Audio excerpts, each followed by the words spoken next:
अच्छा देखिए, सुबह जैसे हमने आपको बताया था कि ये जो जॉब्स आई हैं ना, इसमें 6 लाख से 90,000 तक सैलरी है। अब अप्लाई कैसे करना है, काफ़ी कैंडिडेट पूछ रहे हैं। तो यहाँ पे देखें, ये वेबसाइट आप खोलेंगे, ठीक है। इस पे यहाँ पे जॉब लिखा हुआ है ना, इस पे आप क्लिक करेंगे। इस पे क्लिक करेंगे तो मैं आपको फर्दर बताता हूँ कि इसका प्रोसेस क्या है। तो जाके आप अप्लाई करें। देखिए उसके बाद इस तरह आ जाएगा, न्यू रिक्रूटमेंट पोर्टल आ जाएगा। तो यहाँ इसको आप क्लोज करेंगे। क्लोज करेंगे तो टोटल वैकेंसीज यहाँ पे देखें, 5 वैकेंसीज है। यहाँ से अगर हम पढ़ेंगे ना सीरियल में, तो 5 है। अगर हम यहाँ पे पीपीएचआई में आए, तो यहाँ पे भी आपको टोटल वैकेंसीज जो नज़र आएंगी ना, वो 5 है। यहाँ सीरीज देखें ना, ये लास्ट वाली वो 5 है। दूसरी तो एमबीबीएस पे है, लेकिन ये वाली जो है बीएसआईटी कंप्यूटर साइंस पे है। 3 ईयर्स इन्होंने एक्सपीरियंस वगैरह भी मांगा है। तो इसकी 90,000 सैलरी है। लास्ट डेट 6 जनवरी है, ठीक है। तो इसमें आप अप्लाई कर सकते हैं। यहाँ पे अप्लाई ऑनलाइन पे क्लिक करेंगे। पहले आप देख लें कि वेबसाइट कौन सी है। ये वाली वेबसाइट आप खोलेंगे, ठीक है, क्योंकि वो तो पेज था।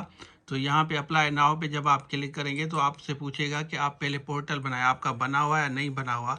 तो नहीं बना हुआ, अगर बना हुआ है ऑलरेडी, अगर आप रजिस्टर्ड हैं तो यस क्लिक करेंगे। अगर नहीं बना हुआ तो नो पे क्लिक करने के बाद ये सारी डिटेल जो आएगी ना, ये आपको डिटेल डालनी है। यहाँ पे नाम वगैरह है, आप लास्ट नेम है, आपका ईमेल एड्रेस है, पासवर्ड है, कंफर्म पासवर्ड करेंगे। एनआईसी नंबर, प्राइमरी आपका सेल नंबर जो भी है, ये सारी डिटेल उसके बाद यहाँ पे सबमिट डिटेल में करेंगे। लेकिन यहाँ पहले आपको रजिस्टर करना है। रजिस्टर पे क्लिक करेंगे तो यहाँ आपको नज़र आएगा। मैं ज़ीरो से इसलिए बताता हूँ, काफ़ी बच्चों को पता नहीं होता। अगर आपने ऑलरेडी बनाया हुआ पीपीएचआई पे, तो यहाँ लॉगिन पे क्लिक करेंगे, ठीक है। तो यहाँ लॉगिन पे क्लिक करने के बाद यहाँ पे आप अपना एनआईसी पासवर्ड डालेंगे। तो वहाँ पे जाके जॉब पे अप्लाई करेंगे तो ऑटो हो जाएगा।